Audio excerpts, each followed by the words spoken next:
इस माशी बुरहान से निकलने के लिए गवर्नमेंट की ये ज़िम्मेदारी है, क्योंकि गवर्नमेंट जो रियासत होती है ये अपने रहने वालों की माँ होती है। अगर एक रियासत अपने उन आवाम को जो तालीम के शोबे के अंदर ग्रां कदर खिदमत सर अंजाम दे रहे हैं, उनकी इस मुश्किल वक्त में इमदाद नहीं करेगी तो और कब इमदाद करेगी। तो पेस्का के इस प्लेटफॉर्म से मैं हुकूमत से अपील करता हूँ कि वो प्राइवेट अदारों के न सिर्फ रेंट की अदायगी बल्कि टीचर की तनख्वाहों, जिनका घर इन तनख्वाह से चलता था, उनकी तनख्वाह के लिए फ़ौरन बंदोबस्त करें। हम हुकूमत और रियासत के बहुत शुक्रगुज़ार होंगे अगर वो ऐसा इक़दाम उठाते हैं। तो मौजूदा सूरत हाल है, इसमें वालिदैन चाहते हैं कि हमारे बच्चों को तालीम दी जाए, लेकिन हुकूमत ने ऐसा खौफ और राज फैला रखा है कि जिस वजह से बहुत मुश्किलात का सामना करना पड़ रहा है। तो वालिदैन चाहते हैं कि हमारे बच्चों के लिए कोई ना कोई ऐसा ज़रिया बनाया जाए जिससे बच्चों का जो तालीमी हरज है वो ना हो सके। देखिए, आप मंडियाँ खोल दी गई हैं, सब्ज़ी मंडी खोल दी गई है, अड्डे खोल दिए गए हैं, मार्केटें खोल दी गई हैं, तो तालीमी मेरे ख्याल में ये इदारों के अलावा कोई इतना SOPs को फॉलो नहीं कर सकता जितने के इदारे ये फॉलो कर सकते हैं। ये एजुकेटेड लोग हैं, पढ़े लिखे लोग हैं, SOPs को फॉलो करते हैं। तो देखें, टीचर्स के लिए कोई ऐलानात नहीं हुए, सारा का सारा बर्डन जो प्राइवेट लोग सेक्टर का ने उठाया हुआ है गवर्नमेंट का।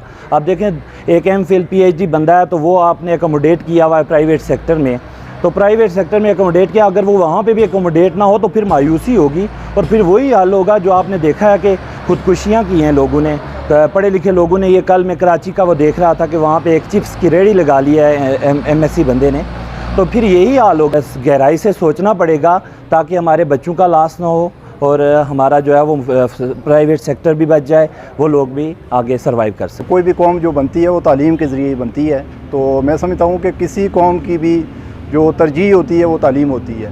लेकिन बदकिस्मती से हमारी हुकूमत ने जो बाकी सेक्टर्स को फोकस किया है, लेकिन तालीम को उसने बिल्कुल तरजीहन बिल्कुल किसी किस्म का रिलीफ नहीं दिया है।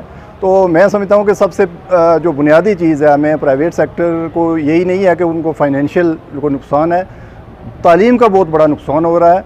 और यकीन जाने कि बच्चे बिल्कुल जो है ना, वो अपनी एक जो डायरेक्शन थी, वो जो असातिज़ा उन्हें एक अजीम कौम का मेमार बनाने के लिए तगो-दो कर रहे थे, वो बिल्कुल डायरेक्शन लेस हो गए। तो हुकूमत से मैं यही रिक्वेस्ट करूँगा कि वो फ़ौरन तालीमी पॉलिसी का ऐलान करे, और ये कि अगर फ़र्ज़ करें कि ये बीमारी ज़्यादा फैल रही है, आप इदारे जो है ना SOPs के साथ खोलें, और अगर फ़र्ज़ करें कि छोटे बच्चों को आप वो कैरी करना मुश्किल है, अगर गाड़ियों का इशू है, तो कुछ महदूद पैमाने पे तालीम शुरू की जाए, और बाकी जो है कोई ऐसा लाए अमल दिया जाए ताकि तालीम रुकनी नहीं चाहिए। जब से लॉकडाउन लगा है, सिर्फ यही एक सफ़ेद पोश तबका है कि जिसने हर सूरत हाल में अपनी सफ़ेद पोशी को जो है वो डांप के रखा है।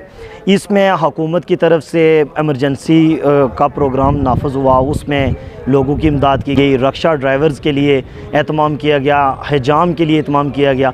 सिर्फ इसमें एक ही ऐसा सेक्टर है कि जिसके लिए अभी तक हुकूमत के कोई इस तरह का ना तो कोई प्रोग्राम बनाया है, और उसकी ये बेहिसी है कि उन लोगों ने हमें नज़रअंदाज किया हुआ है। हालांकि ये वो लोग हैं जिन्होंने कौम के ममार को तैयार करना होता है, और इन लोगों के हाथ में पूरी एक कौम का जो है वो मुस्तकबिल होता है। और फिर ख़ास करके मैं प्राइवेट सेक्टर के हवाले से बात करूँगा कि इस वक्त जो स्टेट के अंदर तालीम का जो सरा है, उसमें सबसे ज़्यादा जो बोझ है वो प्राइवेट सेक्टर ने उठाया हुआ है अंदर। तो इन लोगों को जो है वो इनको अकोमोडेट करना चाहिए और SOPs के तहत क्लासेस का आगाज़ करना चाहिए। और अगर ये कहते हैं जी कि जो है वो कोरोना है, तो कोरोना के हवाले से अगर बात की जाए तो ठीक है, कोरोना पूरी दुनिया में है, लेकिन बाकी ममालिक में स्कूल ओपन भी हो चुके हैं। मंडियों में कोरोना नहीं है क्या पेट्रोल पंप पे नहीं है? दीगर जो मार्केटें खोली गई हैं वहाँ पे कोरोना नहीं है। सिर्फ कोरोना जो है वो स्कूल्स में और कॉलेजों में होगा।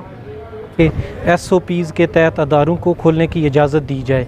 अभी तक 3 माह होने को हैं, गवर्नमेंट की तरफ से कोई रिलीफ, किसी किस्म का जो है वो पैकेज और किसी किस्म का जो है ऐलान स्कूलों के लिए नहीं किया गया। अदारों को SOPs के तहत खोलने की इजाज़त दी जाए।